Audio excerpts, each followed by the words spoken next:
देश को गुमराह किया जा रहा है, देश को भटकाया जा रहा है, ओरिजिनल मुद्दों से भटकाने का एक तरीका है। पूरे देश के अंदर वोट भ्रष्टाचार मतलब वोट चोरी का इशू चल रहा था और वोट चोरी पे सीधा ले आइए नोट चोरी पे। नोट चोरी तो उनकी सरकार है, उनकी सारी एजेंसियां है, लेकिन मैं ये कह रहा हूँ भाजपा सबसे पहले उनकी पार्टी में ये फॉलो करे। डबल इंजन की सरकार का उद्देश्य मुझे जहां तक लगता है भ्रष्टाचार। जनता द्वारा जनाधार देके कोई सरकार बनाई, उस सरकार को गिराने की भी बात हुई, सरकार गिराई भी है। वोट की चर्चा को नोट पे लाने का प्रयास किया और मुद्दों से भटकाने का ये ऐसे देश में मैसेज देना चाह रहे। देश के अंदर एक कंट्रोल मतलब लोकतांत्रिक तरीका या लोकतांत्रिक व्यवस्था को बरकरार नहीं रखना चाह रहे, एक तानाशाही व्यवस्था को बरकरार रखना चाहते। चुनाव आयोग की थोड़ी बहुत पोल खुलना बाकी थी। चुनाव आयोग के जो हेड है उन्होंने खुद ने खोल दी। चुनाव आयोग कह रहा है हमारी बहन बेटियों की वीडियो हम जारी नहीं कर सकते, और महिला का अगर वीडियो वो मतलब नाच थोड़ी रहे वहां जाके वोटिंग कर रहे हैं। इस देश की आम गरीब जनता का, आदिवासी दलित पिछड़ों का वोट छीनने का, कागजी कार्रवाई में उलझाने का 100% हर जगह 10 से 20% वोट ओरिजिनल लोगों का कट रहा है। मतलब पूरे देश के अंदर माहौल है कि भाजपा के बाद ऐसी वॉशिंग मशीन है कि जो भ्रष्ट आदमी अंदर आता है और क्लीन चिट मिल जाती है। एट्रोसिटी बढ़ी हुई है। रिजर्वेशन पॉलिसी बिल्कुल खत्म की जा रही है राजस्थान के अंदर। मतलब रिजर्व कैटेगरी को नजरअंदाज किया जा रहा है। उनके साथ घोर अन्याय राजस्थान की भाजपा सरकार में हो रहा है। भ्रष्टाचार चरम पे है। भाजपा या आरएसएस का एक ही था कि देश के अंदर रिजर्वेशन खत्म होना चाहिए। आदिवासी समुदाय से इतनी नफरत क्यों है? आदिवासी समुदाय जब अपनी आइडेंटिटी के साथ खड़ा होता है तो उनको दिक्कत है, और सत्ता में कैसे बने रहे उस उद्देश्य से ये सारे कानून लाए जा रहे हैं।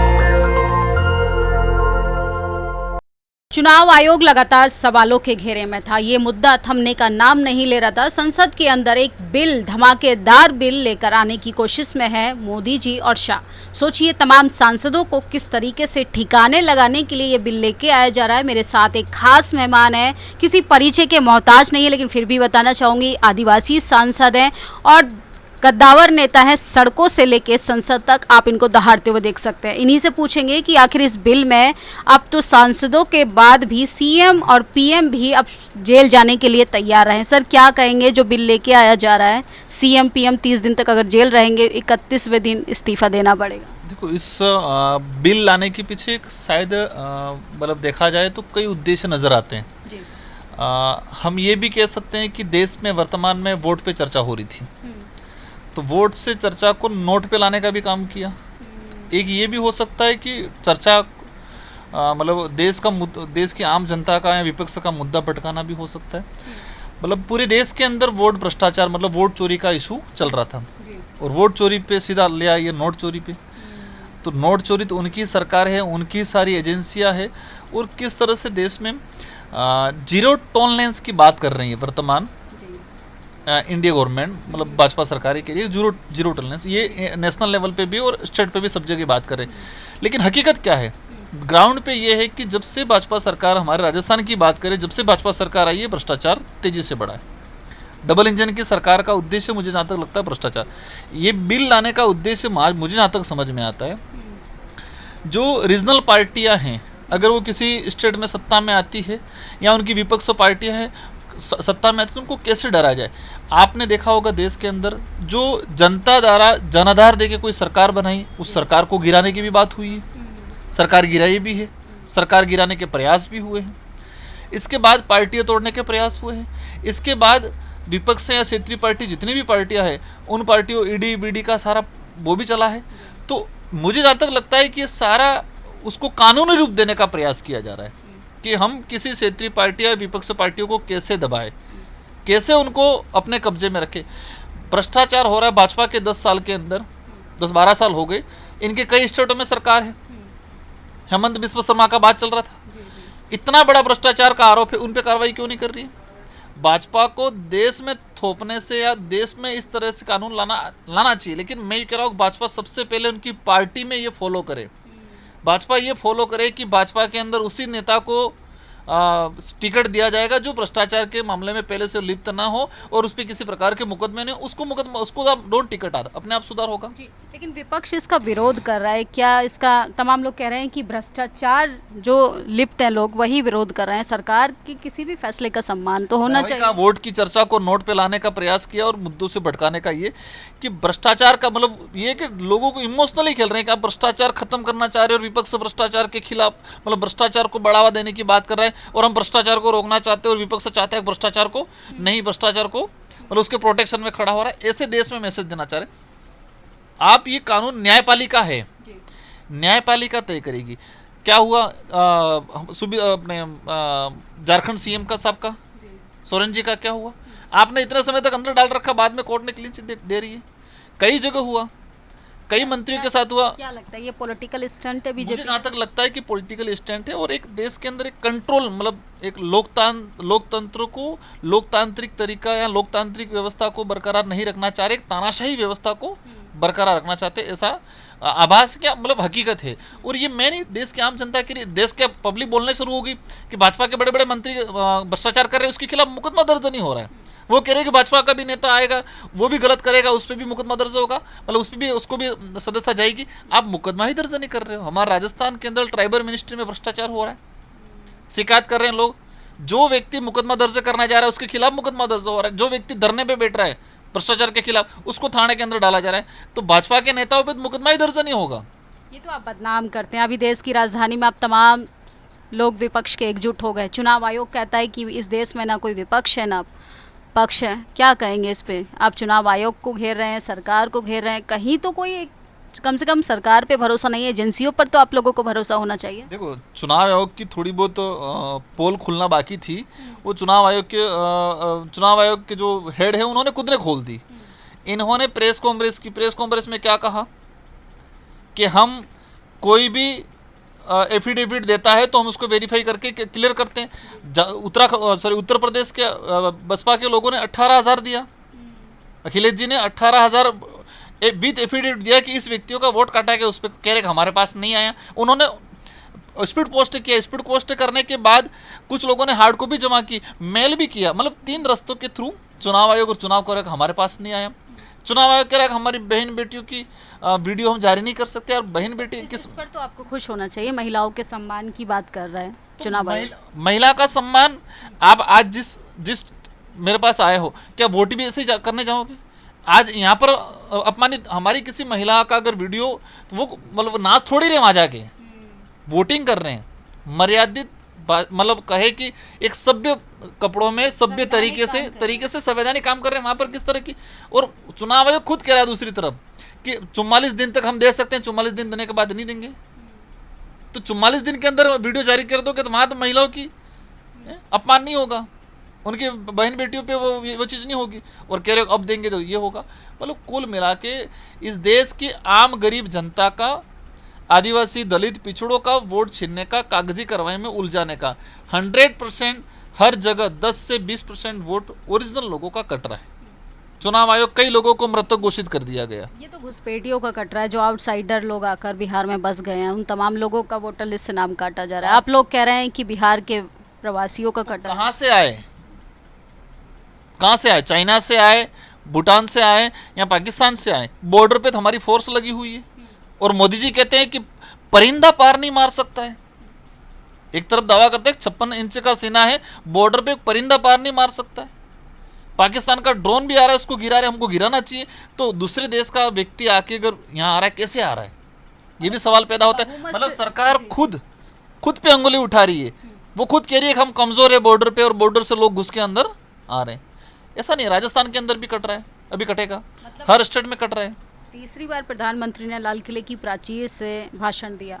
विपक्ष को ये बात पच नहीं पा रही है। 60 साल से कांग्रेस सत्ता में थी तो बात ठीक थी। अब मोदी जी, एक ओबीसी समाज से आने वाला बच्चा जो है वो पीएम के पद पर है और लंबे समय से बहुमत से सरकार में है, आप लोगों को ये बात नहीं पच पा रही? विपक्ष को पच रही है वो ठीक नहीं है, देश की जनता को भी नहीं पच रही है।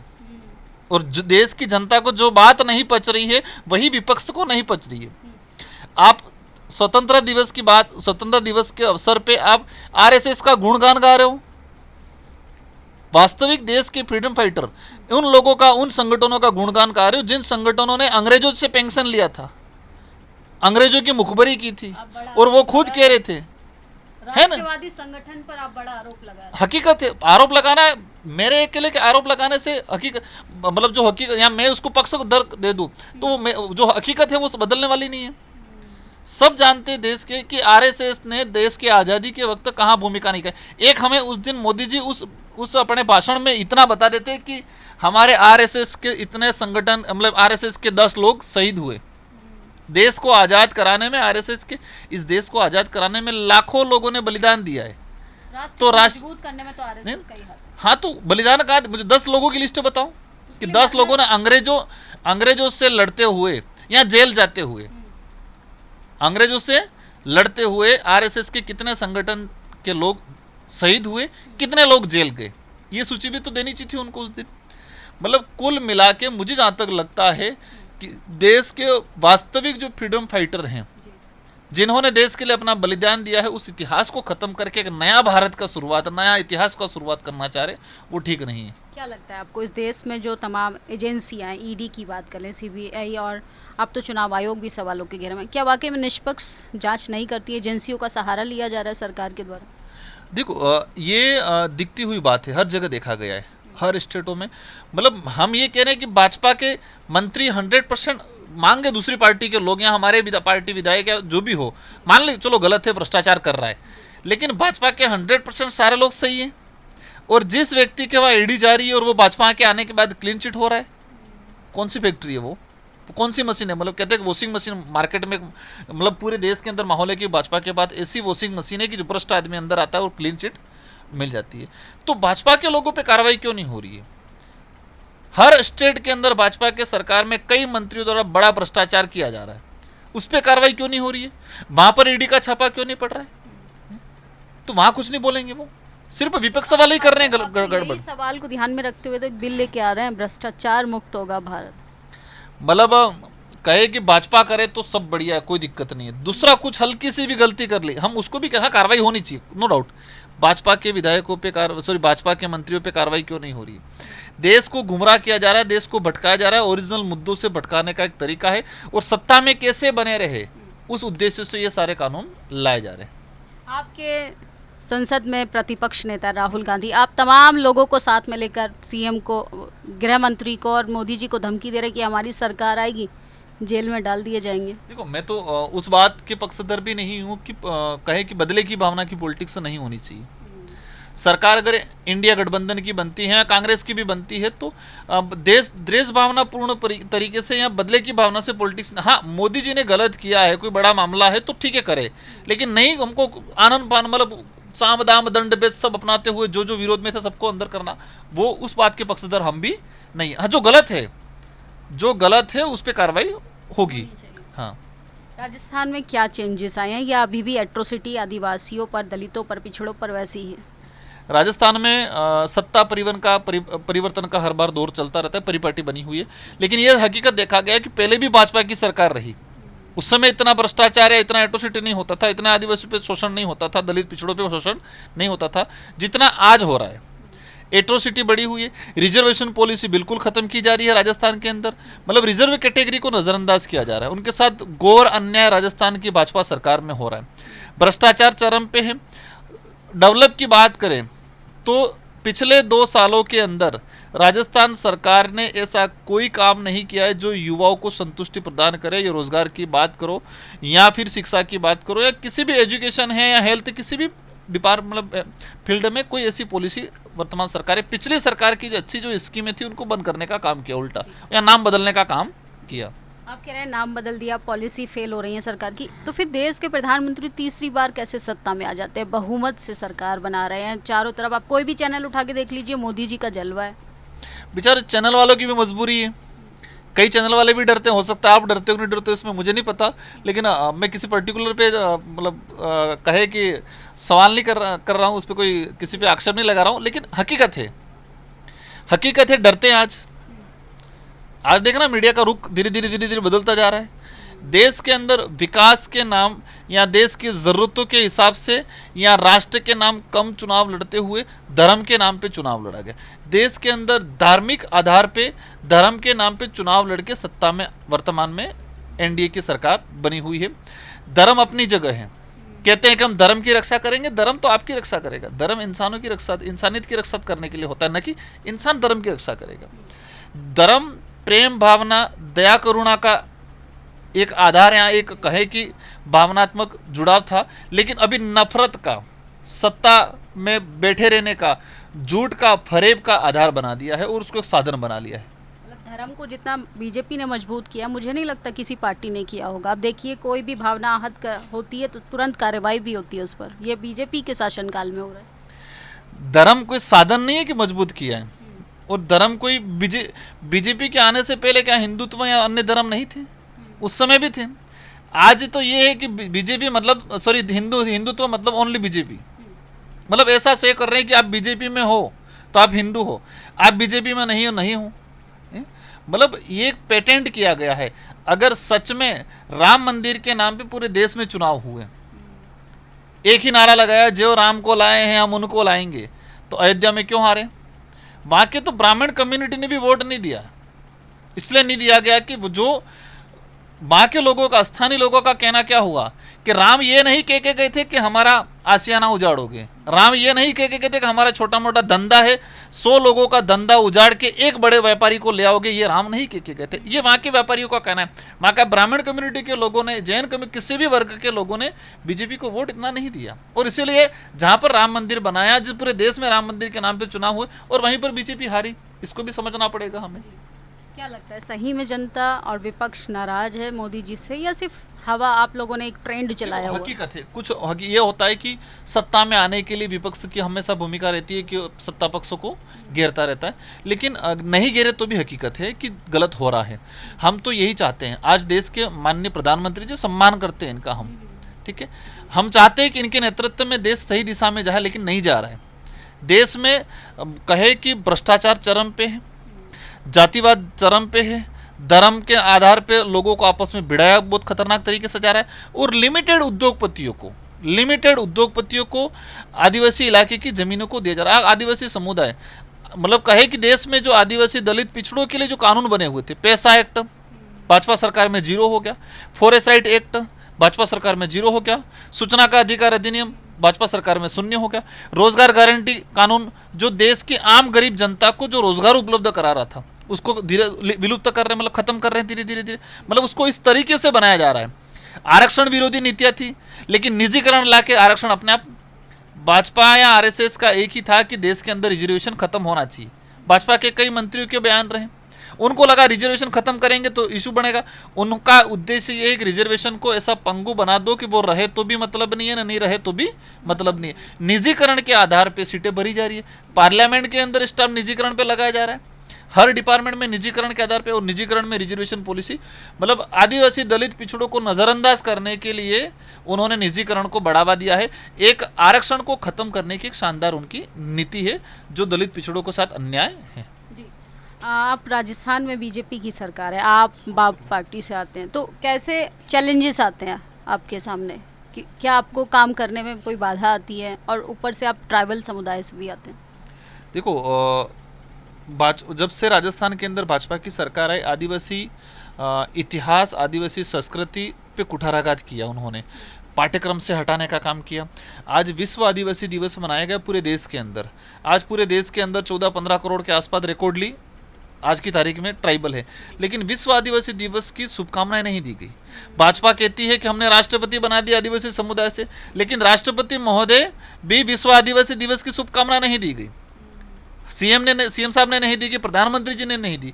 क्यों नहीं दी गई? आदिवासी समुदाय से इतनी नफरत क्यों है? आदिवासी समुदाय जब अपनी आइडेंटिटी के साथ खड़ा होता है तो उनको दिक्कत है। आदिवासी समुदाय वोट के लिए खड़ा हो जाए तो हाँ एग्री है, ठीक है। तो ये भाजपा शासनकाल के अंदर राजस्थान के अंदर आदिवासियों को नजरअंदाज करने का और हमको भी परेशान करने का काम वर्तमान में किया जा रहा है। एक आखिरी सवाल लेंगे, बिहार में जिस तरीके से वोटर अधिकार यात्रा शुरू हुई है, क्या इस यात्रा का क्या इम्पैक्ट पड़ेगा? देश भर में इम्पैक्ट पड़ेगा या बिहार में सोशल चेंजेस इस यात्रा से होने वाले? देखो, देश भर में पड़ेगा इसका इफेक्ट, और बिहार में भी मेरा तो क्षेत्र रहा नहीं है, मैं इसका इतना मुझे जानकारी नहीं है, लेकिन अवश्य जो अपडेट आ रहा है लोगों में एक लग रहा है कि जो वोट चोरी का जो मामला हुआ उससे कहीं न कहीं गलत हुआ है। और ये भी जो कानून आ रहे हैं उस कानूनों से भी लग रहा है कि बिहार के अंदर जो क्षेत्रीय पार्टी जो आज उनको नीतीश जी की पार्टी है जो उनको आज मदद कर रही है, उनको भी आज हमें लगता है कि वो भी इस बात को गलत दबी आवाज़ में कह रहे हैं कि ये गलत हो रहा है। ये जो बिल लेके आया जा रहा है इसके निशाने पे सिर्फ बहुजन नेता होंगे या सिर्फ सबके लिए जो बीजेपी से सहमत नहीं होगा? मतलब जो बीजेपी से सहमत नहीं होगा वो सब टारगेट होंगे, मुझे जहाँ तक लगता है। बहुत बहुत शुक्रिया सर समय देने के लिए। Thank you. तो ये थे मेरे साथ कद्दावर नेता राजकुमार राउत। साफ शब्दों में अपनी सरल भाषा में जनता तक जो कहना चाहते थे कह दिया। लेकिन सोचिए, वोट का अधिकार जनता का सबसे महत्वपूर्ण अधिकार है और उसी को खतरे में डालने की कोशिश की जा रही है। चुनाव आयोग कहता है कि इस देश में न पक्ष है न विपक्ष है। किस तरीके से अपने सवालों से बचने की कोशिश की जाती है और लगातार संसद से लेकर सड़क तक आंदोलन जारी है। संसद में विपक्ष को नहीं बोलने दिया जाता, सड़कों पर पत्रकारों को नहीं बोलने दिया जाता और जो भी मसला है सिर्फ और सिर्फ अपनी कुर्सी को बचाए रखने के लिए। आपकी क्या प्रतिक्रिया, अपनी राय ज़रूर दें। शुक्रिया। नेशनल दस्तक की आपसे गुजारिश है कि अगर इसको बचाना चाहते हैं तो नेशनल दस्तक को सब्सक्राइब करने के लिए रेड कलर के सब्सक्राइब बटन को दबाएं, फिर बेल आइकन की घंटी दबाएं। नेशनल दस्तक को बचाने के लिए बहुत जरूरी है कि हर खबर को शेयर करें, लाइक करें, कमेंट जरूर करें।